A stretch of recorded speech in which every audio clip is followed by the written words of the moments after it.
I don't believe that women need to feel diminished in our gender identity just because there are other genders.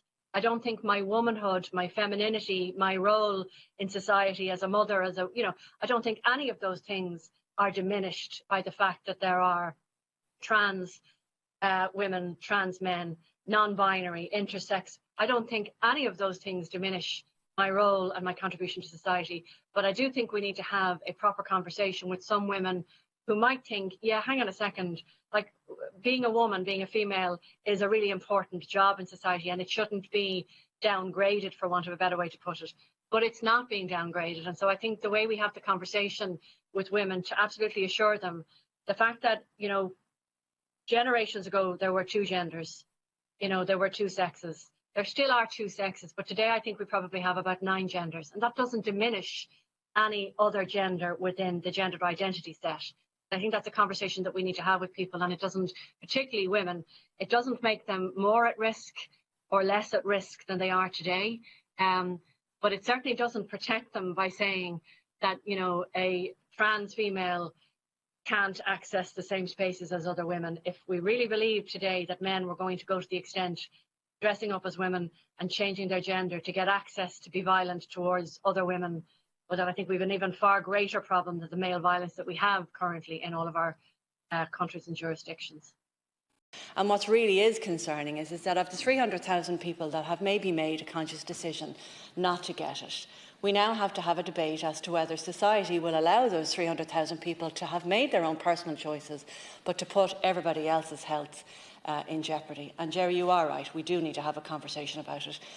The schedule for next week has already been agreed, but I will do my best to try and put something in the schedule next week.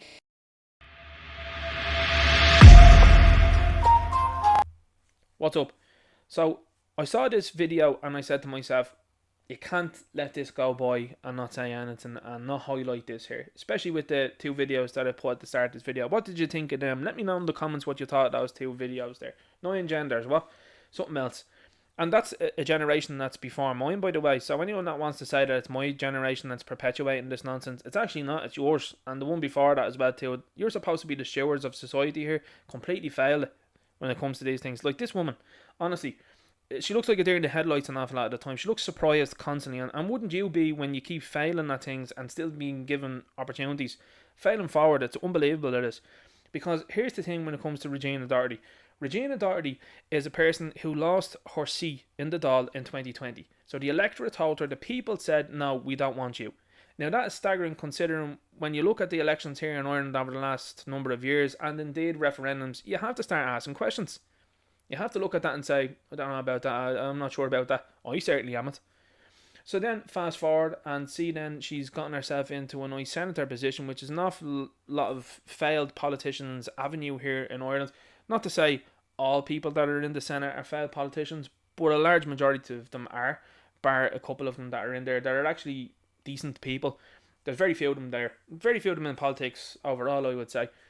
So she ended up in there saying wild, outrageous things there during the sniffles, as you've seen here at the start of the video.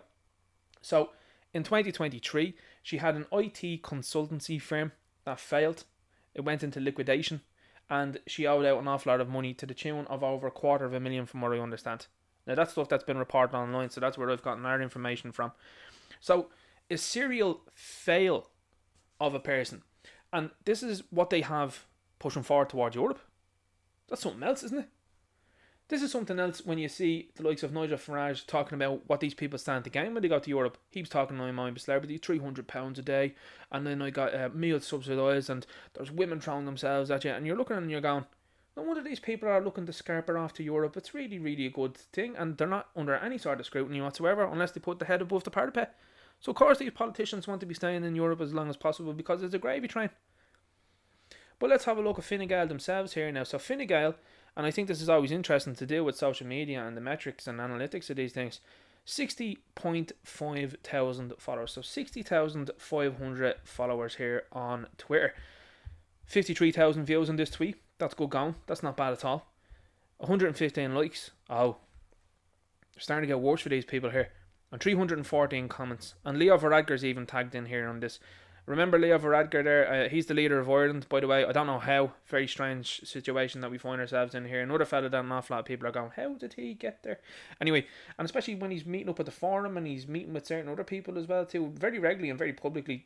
Tony Blair there not too long ago smiling away with him. That's a weird thing to do. Anyway, going back to this here. Leo Varadkar, who was under criminal investigation, is the leader of this party. Something else, that, isn't it? So again, more people that are involved in these things that are up to no good, allegedly, speculatively.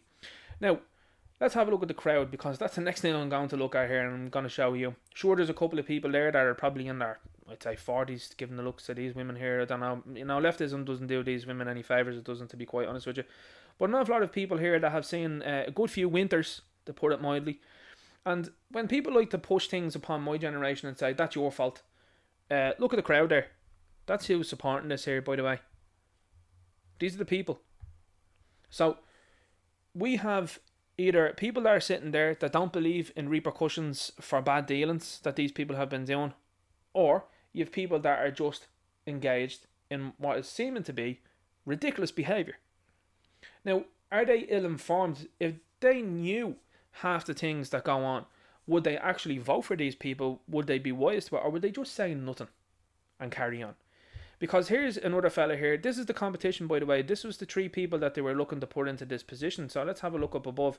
And they say tonight Senator Regina Daw has been selected, there to represent Fine Gael in the Dublin European elections in June. So another possibility of failure, hopefully so.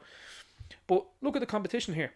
Does this fella inspire you whatsoever? He looks like he's wearing his dad's suit, but he clearly isn't there, because as you can see there, he's eating obviously very well there.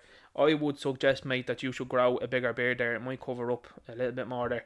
But the suit was ill-fitting also, and really staggering as well, given the money that these people are on. This is Josepha Madigan over here.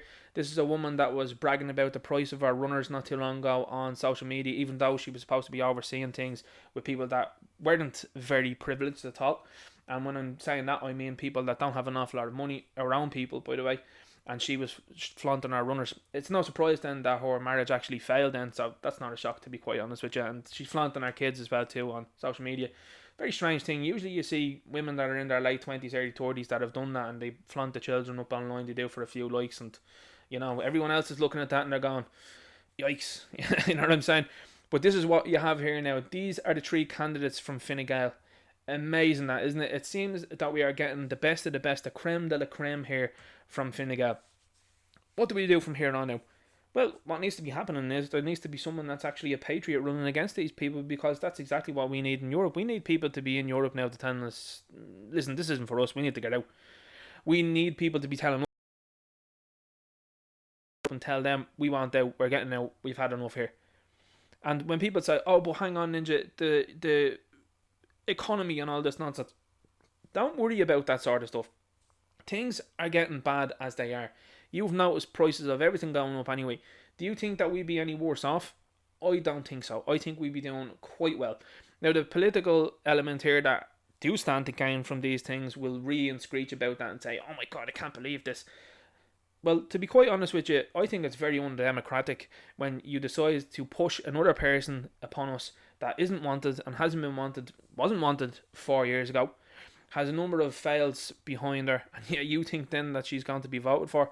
Super weird, and what a strange choice. And again, when it comes to these things, then you see this woman and the way she looks, and to be honest with you, again, very strange looking individual. So it says to me that we need people in positions of power that are serious, and also I think people that are actually winners. I don't think we need to be looking at losers for too much longer here in this country with regards to running things. Who would trust her going over to Europe? You know what I'm saying? Like, 4 years ago, bounced out of the doll. 1 year ago, IT consultancy firm, bang, liquidation, gone. I mean, this is who you're sending. You know what I'm saying? Or attempting to send anyway. What do you think? Let me know in the comments down below. Another day in clown world here in Ireland. Make sure you like, share, subscribe. That always really helps as well. And I'll talk to you later. Good luck.